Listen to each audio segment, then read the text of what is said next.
Imagine a city that defied the might of Greece for a decade, its towering walls a testament to pride and resilience.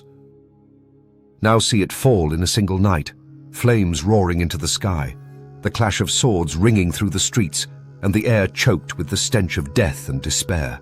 This was the end of Troy, a victory my father, Odysseus, carved from cunning rather than steel. Yet as he later confided in me, it was a triumph shadowed by grief, a moment where glory and horror intertwined. I, Telemachus, son of Odysseus, tell you this tale, not as a bard's song of triumph, but as my father's truth, raw and heavy with the weight of what was lost. Summary of Parts 1 and 2, The Plan and the Deception. Before the fires devoured Troy, my father's mind had already breached its walls. In Part 1, he spoke of a dream sent by Athena, a vision of a horse not born of flesh but crafted from wood, a riddle that birthed the Trojan Horse. The Greeks, weary after 10 years of war, rallied to his plan. They built the massive wooden beast in mere days, its hollow belly hiding Odysseus and his bravest warriors. In Part 2, the deception unfolded. The Greeks abandoned their camp, leaving the horse as a supposed offering of surrender. A lone man, Sinon, convinced the Trojans it was safe, and they hauled it inside their gates, celebrating their victory. But as darkness fell, my father and his men slipped out, threw open the city's gates, and let the Greek army pour in. Troy's fate was sealed, not by siege but by trickery. Victory and immediate aftermath. The gates of Troy creaked wide, and the Greeks stormed in like a flood unleashed. My father stood among them, his sharp eyes scanning the chaos as the city he'd fought so long to conquer erupted in flames. He told me how the night unfolded, a blur of violence and fire, a reckoning for 10 years of stalemate. When the gates opened, he said, his voice low, it was as if the gods themselves had loosed their wrath. We were no longer men, but instruments of destruction. The streets of Troy became a battlefield, then a graveyard. Greek warriors, their armor glinting in the firelight, cut through the Trojans with ruthless precision. Men stumbled from their homes, half-dressed and unarmed, only to be struck down where they stood. Blood pooled in the dust, turning the ground to mud. Father described the screams, the piercing wails of women, the desperate cries of children, as the city's proud defenders fell one by one. It was no battle, he said. It was a massacre. The sacking was relentless. Homes were torn apart, their treasures, gold cups, woven rugs, jeweled trinkets, ripped from their places and piled high for the victors. Temples once sacred were looted and set ablaze, their altars stained with the blood of priests who dared to resist. Father saw a young soldier smash a statue of Apollo, laughing as the marble head rolled into the street. The gods watched, he muttered, and I wondered if they'd curse us for this. The Trojans' fate was grim. Many were killed outright, their bodies left to burn in the rubble. Others, mostly women and children, were bound with ropes, their wrists raw and bleeding, and dragged away to serve as slaves.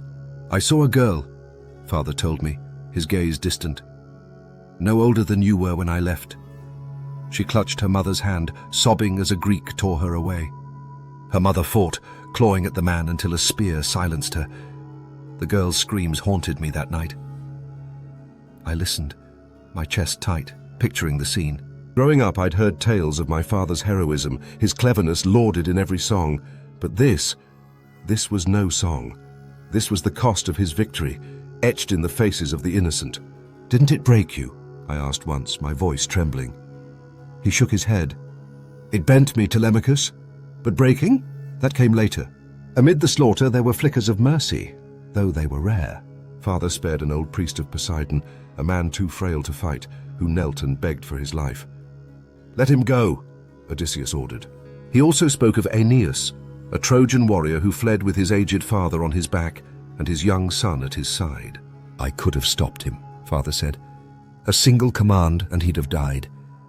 But I let him pass. He reminded me of what I fought for, you and your mother. By dawn, Troy was a ruin.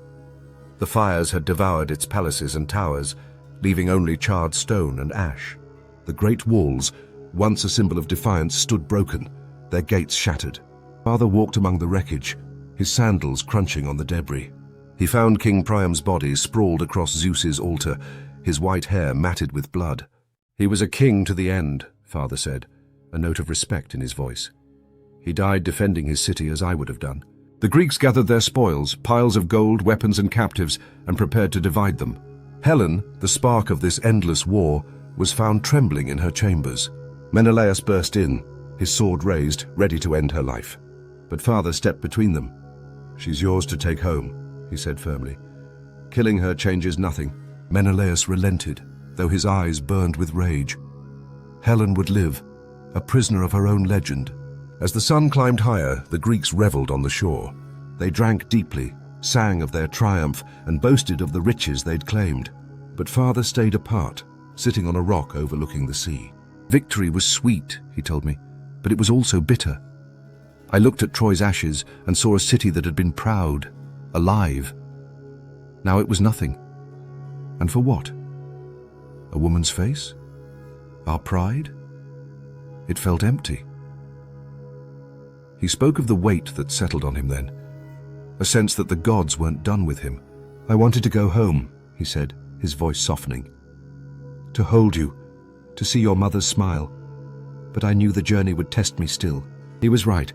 The voyage back to Ithaca would stretch across another decade, a tale of storms, monsters and loss. But that's another story.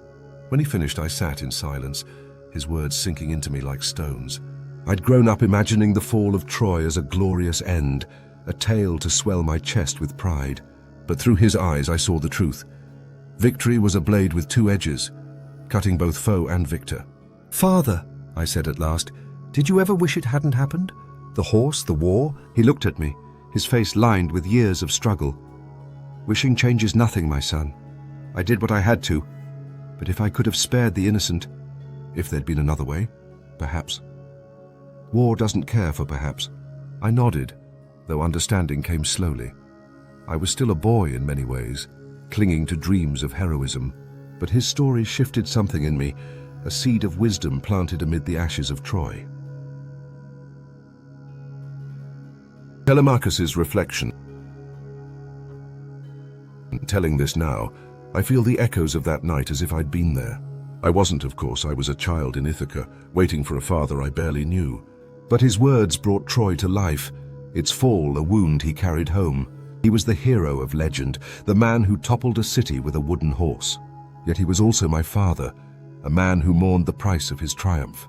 The bards sing of glory, but he gave me the raw truth, a bond forged not in myth, but in the quiet moments when he shared his soul.